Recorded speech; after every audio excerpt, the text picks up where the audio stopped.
Welcome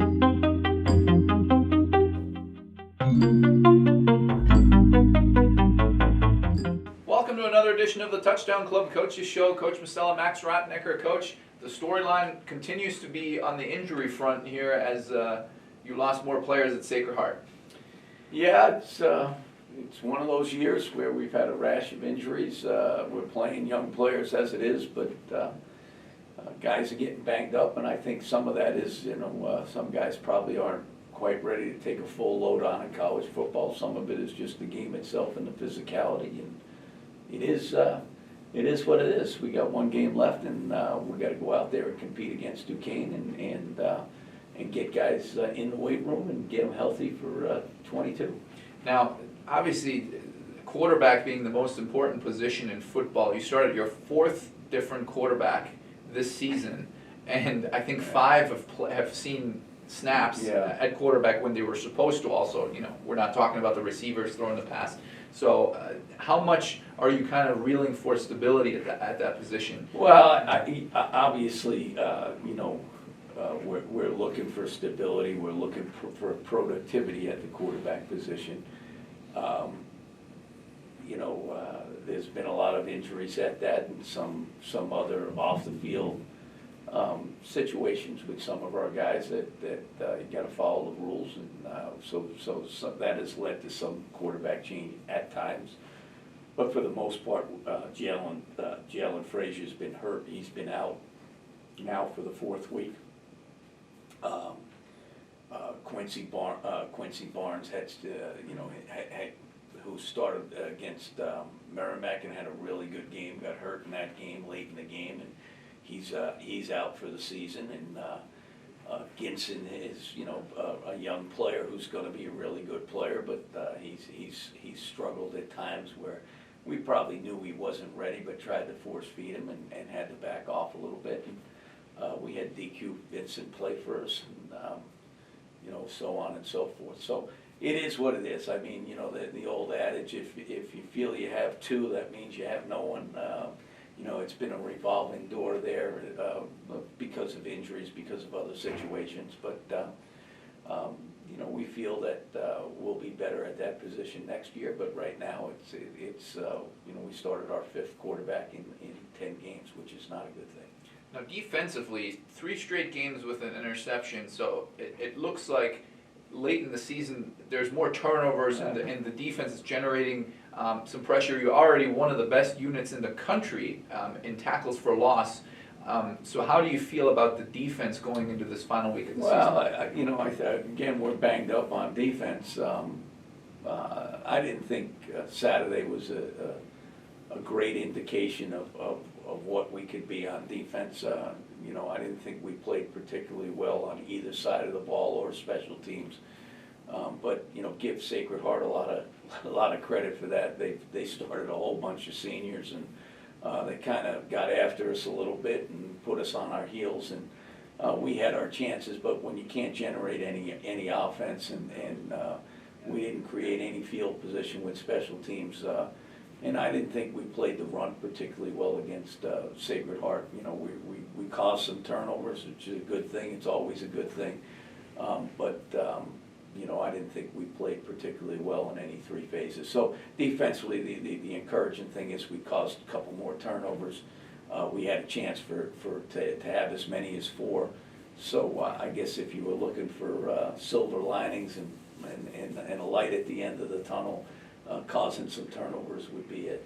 Now, looking at it and switching gears a little bit, 2 years ago, the Wagner basketball team won 5 or 6 games, not really doing too well. Were picked 8th in the preseason poll the next year, won the regular season title, and just started the season 2-0 with the same core of players.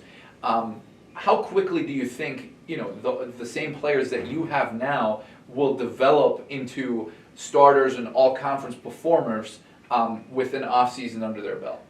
Well, let me first say this. I can say pretty sure that we'll be picked last in our conference next preseason poll.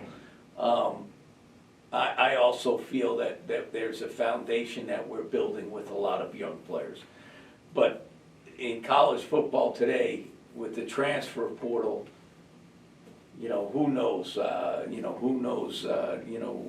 who goes into the transfer portal, who you can pick up. I think it's year to year now. I think there are certain programs that consistently will have a little more talent than everybody else. But if you look across college football, some of the storied programs are going through some miserable times, and I think college football has changed.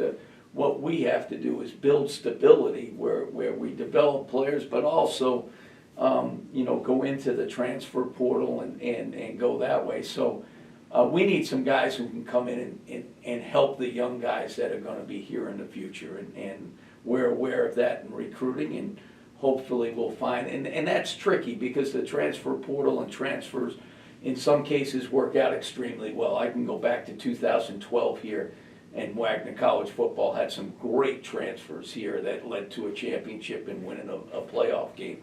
But there's other years that probably it hasn't gone as well here with the transfer portal and other places. So, you got to make sure you're getting the right kids, the right fit into your program that can come in and help your program right away. And that's what we're going through in this process right now in recruiting, that we know we have to go get help for next year, but not to disregard or look at some of the young players that we have playing that are doing a good thing, but we know we have to supplement some of those young players that are still growing up and still need time to develop. Unfortunately, they haven't had time this year to develop. We've had to throw them into the fire. One more chance to compete this Saturday against Duquesne. We will preview the Dukes right after this. It's the Touchdown Club Coaches Show on NEC Front Row. At Wagner College, we have this beautiful campus where I get to know my professors and I make great friends. I've gotten really involved in the local community, leading theater programs. At the same time, New York City surrounds us, so I can get internships at prestigious organizations, explore cultures from all over the world, and experience just life as a city girl. At Wagner, I learn by doing. It's practical. It's the Wagner plan.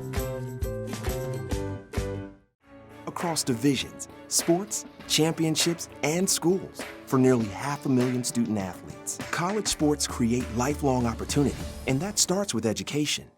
We've raised the academic bar, so more are earning degrees, creating healthier campuses by working with the nation's brightest minds, and making sure more have the chance to succeed and are supported on their journey.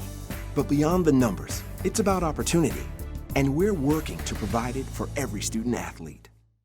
Welcome back to the show. Time to look at Duquesne. You just mentioned there are some programs that continuously reload and play at a very high level. In this conference, the Dukes are right there. No question about it, and they've been there for a long time now. And certainly they're a good football team, a really good football team. They've had some injuries. Their quarterback went out early in the season. I'm sure they've had some other injuries along the way that.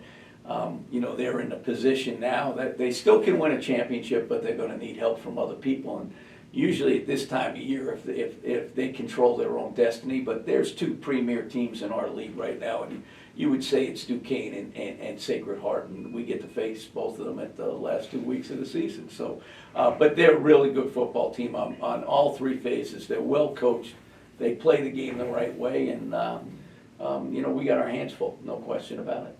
Now, looking at it, you mentioned it. Duquesne's quarterback went out early in the year, and kind of a similar storyline to what you've had to go through with injuries and all that stuff. How much does that change when you look at the film early in the season of an opponent compared to now? Yeah, I mean, their offense hasn't really changed all that much. They ran the read game a little more, the RPO game a little more with their starter earlier in the year. It's changed a little bit, but they've had two quarterbacks come in and do a pretty good job, and they can throw the ball. They're not as quite the runner as the previous quarterback, but they do what they do, and they do it well. So you're looking for things that you say, why there's a big drop off. There hasn't been any big drop-off, across the board. They got two conference losses, and those two conference losses were against, really good football teams. So they're a good football team, and they've been for years and years. And the one thing is Sacred Heart has come up, and I would put the two of those programs side by side. They're both really good football programs that do things the right way. Looking forward to the game, Senior Day on Grymes Hill. We will talk a little bit more about our seniors after the break. It's the Touchdown Club Coaches Show on NEC Front Row.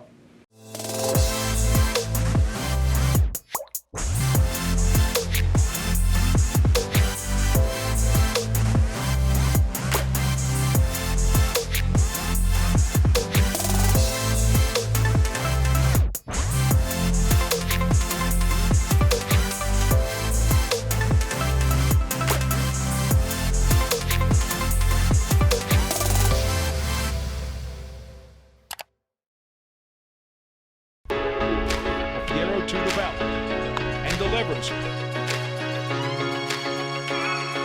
his third goal of the tournament. Shot! No! Played by Braxton is good at the buzzer. Would you believe it? Allegro dumps inside. Eddie, another shot. She scores!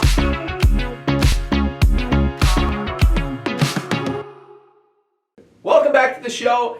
Looking at our senior class, obviously it's Senior Day, and there's a lot that can be said. Obviously this group wasn't the most successful group in Wagner football history, but they faced a lot of adversity. I mean, just thinking about the pandemic and losing a season there, a coaching change. So yeah, you feel for our seniors. The coaching change happened right before the pandemic started. Then they go home for 9 months or 8 months or whatever it was. And listen, philosophies and beliefs change of what a football player should be when you have coaching changes. And really, unfortunately for these seniors, they didn't really know how I was going to operate and how I was going to go about my business till pretty much the summer here. And it's been different. I would say it's been difficult on our seniors. And then throw in the mix that we haven't won a lot of football games over the last 3 years. It's just been one of those unfortunate things. Unfortunately, I don't know if they'll take away the football experience from Wagner that I took away as a player. I don't know how you could. But they've had some highlights along the way, and what we would like is that they go out and play extremely well on Saturday against Duquesne, and maybe even try to get that first win and leave them. They can leave Grymes Hill on a positive note, but it's been real difficult for them. I feel for them. You always say football and sports is a part of life or is life, and certainly they've been on the downside of what it should all be about. But hopefully they'll look back and say, hey, I enjoyed my time at Wagner. I got my degree, and it helped me be successful in life. So I feel for them.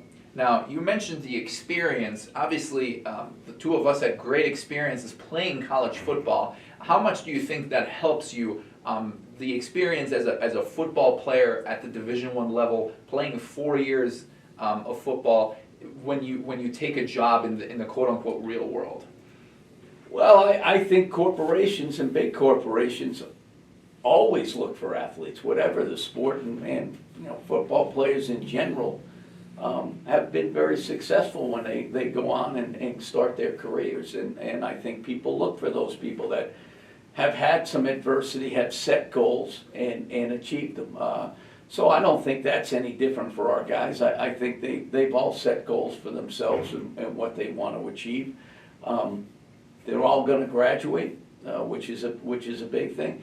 And the one thing I think they could put on, they've had some adversity playing football. Now, the downside of their experience is that there wasn't a lot of success. And so, when you get into those meetings with other football players from other schools, you're taking a little bit of ribbing, and hopefully our kids will look back one day and say, hey, you know what, I was here, the part of building a solid new tradition here at Wagner. We had the Hamline era and the era of the 60s and all those great programs.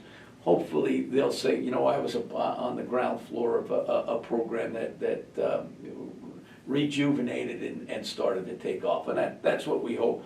I think our guys also understand that, you know, that probably some guys felt they didn't play as much as they would have with Coach Haas or whatever, but again, that goes with philosophy and change, and I hope one day they understand that, you know, that's life. I mean, they're going to go into business worlds, and there's going to be some shake up at the top, and, you know, they got to handle it, and certainly, you know, that's what our kids have experienced this past year.